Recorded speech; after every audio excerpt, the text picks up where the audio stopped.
Well, welcome. I'm glad y'all are here today. I have a very good friend who's been a friend of mine for a couple years now, and so it's kind of an extra special treat to have him here with me to talk about his most recent book. Welcome, Jeff Goins. Hey, Michelle, great to be with you. So glad to see you. And I have to tell you, so I just finished reading it front to back. I very rarely read a book front to back, and I actually read this one, which is, I feel like I deserve some kind of pat on the back for that. But it was excellent. I absolutely loved it. So this Yeah. is Jeff's first book called, or actually this is Jeff's first book called Wrecked. And you wrote that in 2011, correct? Uh, 2012. 12, yeah, just last year. Wow, you've been busy. Yeah. And then this is a book that just released last week, hmm August 1st, correct? Yeah, they both released on August 1st, just 1 year apart. Oh, you're kidding. That's Yeah, fabulous. yeah. So this is the book that we're going to talk about today. It's called The In-Between, Embracing the Tension Between Now and the Next Big Thing. Just the topic itself totally intrigued me because I feel like I'm in an in-between place pretty much all the time. Yeah. I feel like I've been waiting for a long time, and maybe that's just part of parenting or life or marriage. But let's just kind of dive into some of the questions that I had after reading it. You quoted on page 17 in the book a quote that I highlighted right away. So, I mean, this was right at the beginning when I was reading. But this is what you said. We all want to live meaningful lives, full of experiences we can be proud of. We all want a great story to tell our grandchildren, but many of us fail to recognize that the best moments are the ones happening right now. I probably read that one quote several times as I sat outside and was reading and just let it sink in. And I think you're absolutely right. We are always waiting for the next best thing, thinking that maybe someday we're going to stumble upon something great that's going to finally define our lives. In fact, last week I received an email from a woman who feels like she's just lost. She is not sure what she's supposed to do with her life. And she asked me how she could pinpoint exactly what her purpose is, how she could know, because for some reason she feels like she's wasting time or somehow missing her golden opportunity right now because she's treading water and waiting. So what would you say to her? Well, I would say welcome to life. I think Exactly. everybody feels that way. I mean, I wrote this book because I looked back, just turned 30, and I looked back at my 20s, and I saw many moments where I was waiting for Mm-hmm. something to happen. And obviously we know that hindsight is 2020.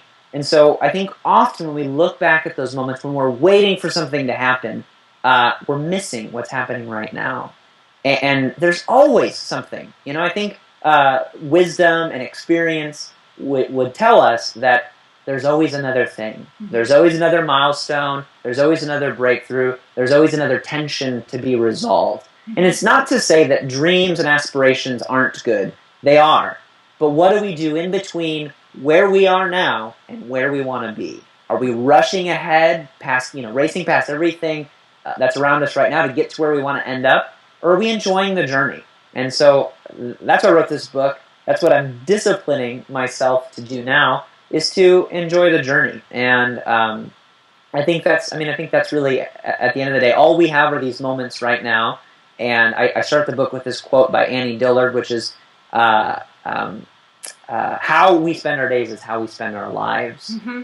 And I love that idea because usually, like, I don't think what I do on a day-to-day basis is all that significant. But when I realize over the past several years, like what I do every day, I'm either practicing who I'm going to be 5 or 10 years down the line, or I'm waiting for something. And if I'm Mm-hmm. waiting, I'm actually practicing something altogether different. So, before we started this interview, I mentioned to you that a sum total of 15 minutes ago, I had a pipe burst in my house. Yeah, So, right. to me, that was an obstacle that I needed to overcome to get to this place where I could sit with you and talk about this book. But the hmm truth is, that is even, I mean, that's part of the story too. I mean, even that is part of, it's not exactly fun and not what I expected today. But Right. it's not something just to push past and jump over in order to get to the next thing, that we have to start looking at all these different experiences, even the bad ones, and embracing them as part of the right now, part of the Yeah. experience. Yeah, absolutely. I mean, here's the thing, Michelle. Like, if you see life basically as like you're trying to get from point A to point B, and any deviation from that is some sort of inconvenience or challenge that you have to overcome, you start to look at everything as like the end justifies the means. Mm-hmm. And maybe some people are really good at separating one part of their life from another, but I'm not. And so if I approach my work that way, where I have to blaze through all this stuff to get this thing done, that often translates to how I treat relationships, where I think this person who wants some of my time or is asking this question, they're a distraction from the thing that I really need to be doing. Mm-hmm. And I've unfortunately transferred and translated that to how I treat my family. Mm-hmm. And so in some ways, yeah, we don't go, oh, hey, it's great that a pipe burst, because it is an inconvenience. No, it's really not fun. In that moment, you get to practice being present to where you are, and I think the result is you have this habit, this discipline that you can now translate to other areas of your life, like your relationships, where you really do want to be fully present, where you don't want to be distracted about the next thing to come. So it's not so much about being a Pollyanna, about the real struggles and hardships of life. It's just not missing the potential or possibility of what might be lying right there in it. Yeah, and I mean, the reality is you don't get tomorrow. We know that we're not promised that. All we know is that we have today. That's all we have. And so we get to choose what we do with today. And a question that I ask people who are kind of struggling with this, because it's the question I ask myself, if you can't enjoy the now, what makes you think you're going to appreciate the then? Mm-hmm. So true. I'm a little bit past 30 now, but the older that I get, the more that I realize that. I mean, if I can't be entrusted to savor and appreciate this moment, why should I be trusted with anything else after this? And like you said, I've learned, very clearly that I have no guarantee of tomorrow, so all I have is today. Now, part of that is learning to slow down. And you also said in your book on page 39 that a life filled with movement, with constant motion and no rest stops, isn't a life at all. It's tourism. Another quote that I read several times, and I thought that was actually very convicting to me. And my life is just, by the nature of having as many children as I do and a full-time career and everything, is full. I mean, it's busy all the time. So how do you strategically, intentionally slow down when life is sometimes there's not much you can do about the busyness of it? Yeah, well, as you know, far better than I do, I'm sure, you can literally get up. I mean, some days I get up and I don't stop until my head hits the pillow again. There's always another thing, especially with the internet. I mean, say you don't have a big family, say you're single, it doesn't matter. Like, you have the internet, and there's always something to do there. There's always a way to waste an hour or 8 hours or a day or a week or whatever. So we have this opportunity, which is an unfortunate opportunity, to always be on, always be moving. And I think you just have to, as a habit, create space in your day. And everybody's rhythm is different. But 3 things that I started doing about a year ago that I relish. And when things are insane, I look at this list of 3 things that I do and I go, how much are you doing these things? And some days it's just not possible to do all of them, but I try to do them on a fairly regular basis, to just create intentional space in my day, which sometimes means, no, I didn't get to do that, and I didn't get to do that. But I got to do this, which slowed me down enough to appreciate where I am. And those 3 things, real quick, are ditch technology. Put my iPhone away at night, turn it off, leave it in the other room. During intentional times when I won't, I don't want to get interrupted. Go for walks. Sometimes it's just 5 minutes. I know we're busy people, but if you could just create just a little bookmark in your day where you just step outside, no phone, you're not multitasking, you're not trying to do something else, you're just trying to look around and maybe even stop and smell the roses, it does something to your spirit, to your emotions, to your whole self. And then the third thing I do is I try to prepare meals, a few times a week from scratch. And it takes a while, right? It takes an hour or 2 sometimes to make a good meal. But creating space in my day to do that just makes me, one, enjoy the food more, and it makes me realize I can't be too busy to eat, and to eat something really good that I make with my own hands. So those are disciplines, those are habits. I don't always get to do them, but I think it's important as a habit to find some things that you can do that create space in your life between this thing and the next thing, just for you to enjoy and appreciate where you are. And I like those. The ditch the internet, go for a walk, or make a meal. Now, for some of my blog readers, they are cooking far too many meals, so that may not be resting for them. But it may be sitting on the back porch and reading a book for 30 minutes, or it could be coloring in a coloring book, for crying out loud. Some people actually really find that relaxing. So, I mean, come up with your own things. The point is to have some go-to disciplines or strategies that you can be intentional about every day to make sure you're not missing life in the living of life. Absolutely. So now let's talk parenting, because you're a dad. Yeah. I can't believe Aiden. We both have Aidens. My Aiden's 6. Oh, yeah. Your Aiden is almost 1.5, right? 14 months. Yeah, almost 15 months. That's crazy.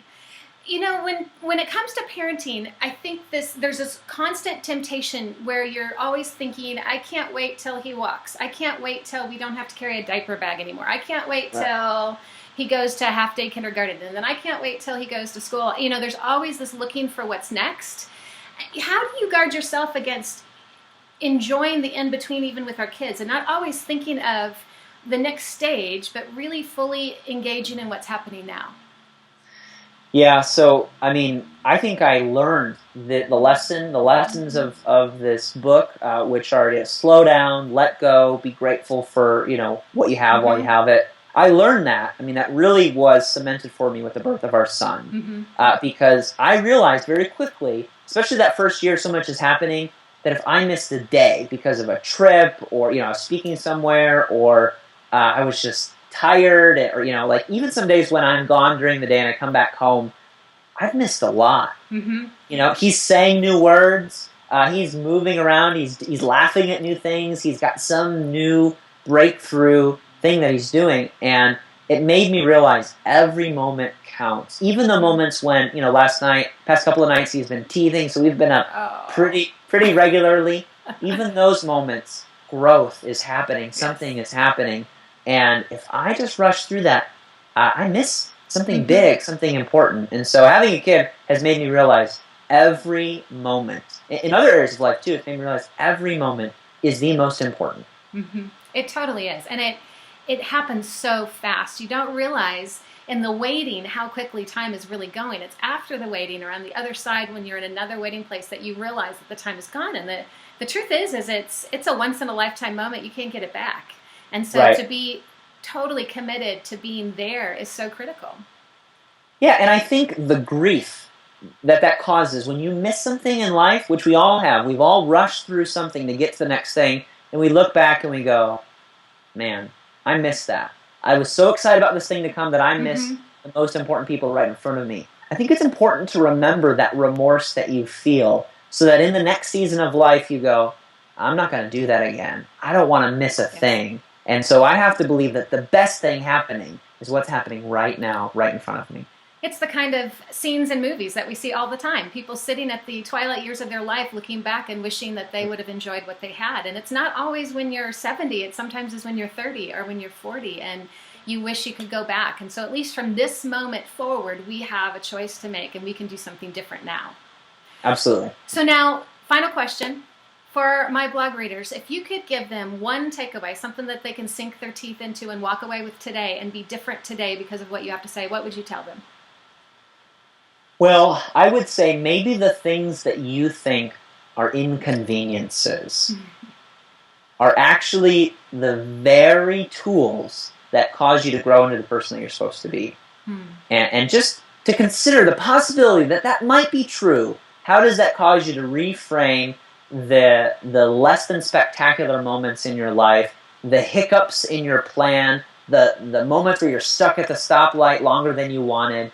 What if this isn't an inconvenience? What if it's something else, some tool that causes you to grow in some way? How does that change what you learn and who you are in that moment? So to bring it full circle, back to the woman that emailed me last week, and the one that feels lost and doesn't know what her purpose is, even her not knowing could be the part of her becoming. Part of this place of her kind of feeling this little lost place is not a waste, but actually the very tool that's needed in the process of her becoming who she needs to be. I think so. That's great. It's not always fun, but I find that the message of this book is very encouraging and inspiring because it gives some purpose to those moments when you feel like there isn't purpose and kind of brings that redemption to it. So for those of you that are here with us today, this is Jeff's book, The In-Between. I am giving away a free copy of this book today. If you'd like to be entered for the drawing to win this book, you need to leave a comment below in the comment section, and you need to tweet a link to this post. And I'll make sure all that information for you is on the blog post. But again, Jeff, a privilege. I hope you don't mind me saying, but I'm very proud of you and how you have worked so hard to influence your corner of the world, to use your gifts to the very best that you can and deliver your message. Well, thanks. I mean, that's an honor. I appreciate that. And thanks so much, Michelle. Thanks, Jeff. All the best. See ya.